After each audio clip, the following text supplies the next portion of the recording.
Hi friends, welcome to Rupa IAS academy. Friends, ఈరోజు ఒక ముఖ్యమైన రోజు. మీ అందరికీ తెలుసు, గురు పూజోత్సవం, హ్యాపీ టీచర్స్ డే అన్నమాట. ఈ ప్రపంచంలో, భారతదేశంలో, మన రాష్ట్రాల్లో, తెలుగు రాష్ట్రాల్లో ఎంతమంది అయితే గురువులు ఉన్నారో అందరికీ కూడా నా పాదాభివందనాలు. ఈ గురువు పాత్ర ఏంటి సొసైటీలో అనేది ఒకసారి గురువు ఇంపార్టెన్స్ ఒక రెండు విషయాల్లో నాకు తోచింది మీకు చెప్తాను, షేర్ చేసుకుంటాను. ఎందుకంటే ప్రతి గురువు కూడా ఒక గురువు దగ్గర విద్యను నేర్చుకునే వాళ్ళే, జ్ఞానాన్ని పొందిన వాళ్ళే. గురువు అంటే అజ్ఞానాన్ని పారదోలి జ్ఞానాన్ని పెంపొందించేవాడే గురువు అంటాం. అలాగే ఈ గురువు అనేది ఇంత ఇంపార్టెన్స్ వర్డ్ అంటే మనం జనరల్గా ఏంటంటే మన ఇండియాలో ఈ సెప్టెంబర్ 5 మన సర్వేపల్లి రాధాకృష్ణ గారి యొక్క జన్మదినాన్ని పురస్కరించుకొని మనం చేస్తూ ఉంటాం. గొప్ప వ్యక్తి అయిన అయితే జనరల్గా మన వేదాల్లో, పురాణాల్లో గురువు గురించి చాలా చక్కగా చెప్పారు. సో ఆ గురువులకి ఆది గురువు ఆ పరమేశ్వరుడు, ఈశ్వరుడు. గురువు అంటే మనకి 3 పదాలు, 3 అక్షరాలు. సో ఈ 3 అక్షరాలు కలిస్తే గురువు అయింది. 3 అంటే 3 కళ్ళు ఉన్న వ్యక్తి మనకి ఈశ్వరుడు అన్నమాట. అలాగే 2 చేతులు ఆ మహాశివుడు. అలాగే 4 ముఖాలు ఆ యొక్క పరబ్రహ్మ. సో అంటే గురువు అంటే ఒక పరమేశ్వరుడు, ఒక మహావిష్ణువు, ఒక ఆది బ్రహ్మ.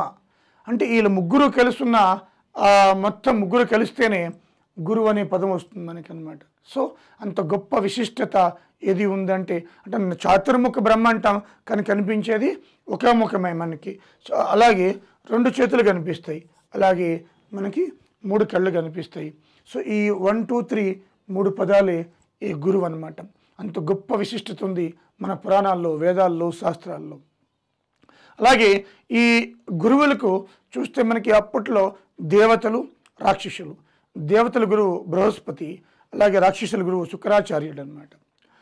సో ఈ బృహస్పతికి కొడుకు పుట్టినప్పుడు ఈ రాక్షసుల గురువు అయిన శుక్రాచార్యుల దగ్గరికి పంపిస్తారు. సో దేవతల యొక్క బిడ్డ అయినా కూడా శుక్రాచార్యుడు చెప్పను చదువు అని అనలేదు, చదువు చెప్పాడు. సో తను చనిపోతానేమో ఆ రహస్యాలన్నీ చెప్తే అని తెలుసుకున్నా కూడా మనకి ఆయన చెప్పడం జరిగిందండి. అంటే గురువు మనసు అంత గొప్పదనమాట. గురువు అది రాక్షసుల్లో అయినా దేవతల్లో అయినా గురువు గురువే. ఆ స్థానాన్ని ఎవరూ భర్తీ చేయలేరు. అంత గొప్ప పదం గురువు అనమాట. అదేవిధంగా మనం చూస్తే అలెగ్జాండర్ని చాలామంది అడిగారట అప్పట్లో. మనందరూ తెలుసు, ప్రపంచ విఖ్యాత విజేత అలెగ్జాండర్. మీకు గురువు తల్లి తండ్రిలో ఎవరు గొప్పవాళ్ళు అంటే, నా తల్లి తండ్రులు కూడా నాకు జన్మనిచ్చే భూమి నుంచి దివికి తీసుకొచ్చారు కావచ్చు, కానీ నేను దివి నుంచి మళ్ళీ భూమికి వెళ్ళిపోయినప్పుడు నా కీర్తి ప్రతిష్టలు శాశ్వతంగా ఉండడానికి కారణం నా గురువే. కాబట్టి గురువే గొప్పవాడంట అని చెప్పి ఆయన అనడం జరిగిందనమాట. అంత గొప్ప విలువైన పదం ఏంటి? గురువు. అలాగే ఈ గురువుల్లో కూడా మనకి చాలా రకాలు ఉంటాయి. సూచక గురువు, ఆచక గురువు, అలాగే ప్రబోధక గురువు, బోధక గురువు అంటాం. సో వీళ్ళందరిలో కూడా గొప్పవాడు బోధక గురువు, బోధించేవాడు. సూచక గురువు అంటే ప్రైమరీ స్టేజ్ అనమాట. అంటే చిన్నప్పుడు ఓనామాలు తీర్చిచ్చేవాడు అనమాట. అంటే ఇక్కడ జనరల్గా ఈ గురువుల్లో అన్ని గురువుల్లో గొప్ప వ్యక్తి ఆచార్య అంటాం. ఈ ఆచార్య అంటే ఏంటంటే చాలా గొప్ప పదం ఇది. మనకి ద్రోణాచార్య అంటాం. అంటే ధర్మాన్ని పాటించేవాడు, సత్య మార్గంలో వెళ్ళేవాడు. గురువు అంటే ఏంటి? ఆచార్య అంటాం. ధర్మాన్ని పాటించేవాడు, సత్య మార్గంలో వెళ్ళేవాడు, ధర్మాన్ని ఫాలో అయ్యేవాడు, అది స్వార్థం లేనివాడు. ఇది గురువుకి మీనింగ్. సో ఎవరు వచ్చినా కూడా ఆ గురువు దగ్గరికి పాఠాలు చెప్పి అది ఆయన తన జ్ఞానాన్ని పంచిపెట్టేవాడు. ఆకలేస్తే అన్నం పెట్టేవాడు గొప్పవాడే, కానీ ఈ యొక్క అజ్ఞానాన్ని పారదోసి జ్ఞానాన్ని పంపించేవాడు అందుకంటే గొప్పవాడు అనమాట. గురువు ఆ పాత్రలో ఉన్నాడు. అలాగే ఈ గురువు ఎలాంటి వాడంటే ఒక ఆవు లాంటివాడు. ఆవు బయటికి వెళ్ళి కష్టపడి మేసి మళ్ళా వచ్చి నెమర వేసుకుని మళ్ళా తన బిడ్డ ఆ చనుబాలను తాగితే ఆ చనుబాలని, ఆ రక్తాన్ని ఆ పాలలా మార్చి ఆ బిడ్డ నోట్లోకి విదజిమ్మే తత్వం. అంటే పాలు ఎలా వస్తున్నాయో అలా గురువు నుంచి జ్ఞానం అలా వస్తుంది. నిస్వార్థంగా కష్టపడి తను కష్టపడి నేర్చుకుని, ఎన్నో సంవత్సరాల నుంచి కష్టపడి నేర్చుకుని సులభమైన మార్గంలో మీకు అర్థమయ్యేటట్టు నేర్చుకుని ఆ శ్రమంతా కూడా మీకు ధారబోసే ఆ నిస్వార్థపరుడే మనకి ఆ గురువు అనమాట. అంత విలువ ఉంది. అలాగే మేము కూడా ఇంత గొప్పవాళ్ళంగా అయ్యానంటే కారణం ఏంటంటే ఆ మహాప్రభువులు అలాంటి ఆచార్యులు దొరకడం వల్లే, ఆ గురువుల వల్లే అనమాట. అంత గొప్ప ఇంపార్టెన్స్ గురువులకు ఉన్నది. ఈ రోజుల్లో కూడా గురువు అంటే చాలా ఇంపార్టెన్స్ ఉంది. అయితే ఆధునిక కాలంలో గురువులు ఏంటంటే ఇప్పుడున్న కాలంలో ఈ కాంపిటీషన్ యుగంలో మనకి learning by doing, learning, doing, earning, ఈ 3 ఉండాలి. డూయింగు, లెర్నింగు, ఎర్నింగు. అంటే ఇప్పుడున్న ఆధునిక గురువులు కాస్త మార్పు చెందాలి. ఇప్పుడున్న అవసరాలకు అనుగుణంగా పాఠాలను తీర్చిదిద్దాలి. ప్రాక్టికల్స్, థియరీ, అలాగే మనీ దృక్పథంతో కూడా వాళ్ళని ఒక ఆర్థికంగా నిలబెట్టాలి. అంటే అది వాళ్ళకి స్కిల్స్ పెంపొందించాలి. సో యూనివర్సిటీస్ నుంచి, కాలేజెస్ నుంచి వచ్చినప్పుడు వాళ్ళకి సరైన టీచర్ జరిగితే ఆ స్కిల్స్ అనేవి పెంపొందిస్తాయన్నమాట. కాబట్టి ఇప్పుడున్న మోడర్న్ టీచర్స్ అందరూ కూడా మీరు స్కిల్స్ మీద ఎక్కువగా పెట్టాలి.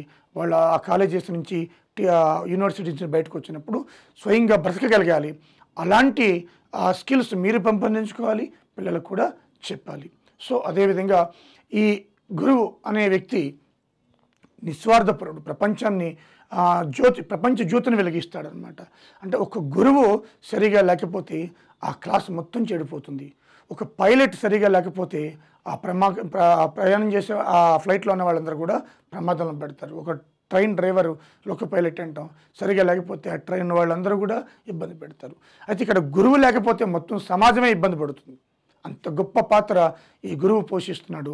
సో ఈ గురువు పాత్ర ఎప్పటికీ కూడా మనం ఈ భూమి ఉన్నంతకాలం కూడా ఆ పరమేశ్వరుడికి మనకి గురువు అంటే ఎలా ఉండాలనేది ఆయనే పార్వతీదేవి చెప్పడం జరిగింది. శ్రీరాముడికి గురువు ఉన్నాడు, అందరికీ గురువులు ఉన్నారు, దేవతలకు కూడా గురువులు ఉన్నారు. సో మీకు చెప్పాను, దేవతల గురువు బృహస్పతి, రాక్షసుల గురువు ఉన్నాడు, ఆయనే శుక్రాచార్యులు వారు. సో ప్రతి వ్యక్తికి తన జీవితంలో వాళ్ళకి గురువులు ఉంటారు. ఆ గురువే మార్గనిర్దేశం చేస్తాడనమాట. అలా భారతదేశంలో ఉన్న గురువులందరూ కూడా, మన తెలుగు రాష్ట్రాల గురువులందరూ కూడా ఒక సక్రమమైన ఆలోచనతోటి, చక్కటి ఆలోచనతోటి ఈ పిల్లలందరినీ కూడా మనకి ఉద్ధరిస్తూ సమాజానికి మేలు చేయాలని కోరుకుంటున్నాను. అలాగే ఇప్పుడున్న కొంతమంది గురువులు కూడా మళ్ళీ వాళ్ళు కొద్దిమంది, అందరూ కాదు, ముఖ్యంగా ఈ కాంపిటేటివ్లో ఉన్న వాళ్ళు కూడా స్వార్థంతో సమాజాన్ని భ్రష్టు పెట్టించే విధంగా, సో ఫేక్ రిజల్ట్ తోటి మెస్మరైజ్ చేసి ఫేక్ రిజల్ట్ తోటి సమాజాన్ని భ్రష్టు పెట్టిస్తున్నారు. తస్మాత్ జాగ్రత్త లాంటి వాళ్ళు సరైన గురువులు కాదు. సరైన గురువులు అంటే నిజాన్ని నిర్భయంగా ఒప్పుకోవాలి, ధర్మాన్ని ఆచరించాలి. అందుకే ఎగ్జాంపుల్ ద్రోణాచార్యులు వాళ్ళు అనమాట. తనకు హాని జరుగుతుందని తెలిసినా కూడా, తనకు మృత్యు ఉందని తెలిసినా కూడా ఆ విద్యార్థికి విద్య నేర్పించాడు. ఆయనకి ఆచార్యుడు అయ్యాడు ఆయన ద్రోణాచార్యులు. అలాంటి టీచర్స్ కావాలి, సమాజాన్ని భ్రష్టు పట్టించే టీచర్స్ కాదు. సో ఇది ఫ్రెండ్స్, ఈ రోజున మనకి గురువు యొక్క ఇంపార్టెన్స్ అంటే గురువు ధర్మాన్ని పాటించాలి, హార్డ్ వర్క్ నేర్పించాలి, అనేక నైపుణ్యాలు నేర్పించాలి, నిస్వార్థంగా పనిచేయాలి, అలాగే సమాజానికి ఉపయోగపడాలి, ఒక మార్గనిర్దేశంగా ఉండాలి, ఒక రోల్ మోడల్గా ఉండాలి. అలాంటి వ్యక్తులే గురువు. స్వార్థంగా తన ప్రయోజనాల కోసం ఏమీ ఆశించకుండా ఉన్నవాడే నిజమైన గురువు అన్నమాట.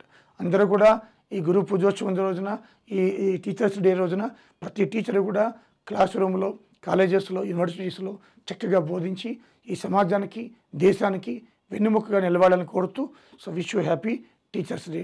సో అదేవిధంగా మీరు కూడా, విద్యార్థులు కూడా గురువు తగ్గట్టే నిస్వార్థంగా ఉండాలని ఆశిస్తూ, సో అలాంటి ఆలోచనలు మీకు కలగాలి, మంచి ఆలోచన కలగాలి, మంచి నైపుణ్యం కలగాలని ఆశిస్తూ, so thank you very much once again on behalf of Rupa IAS academy. So wish you happy teachers day. Thank you very much.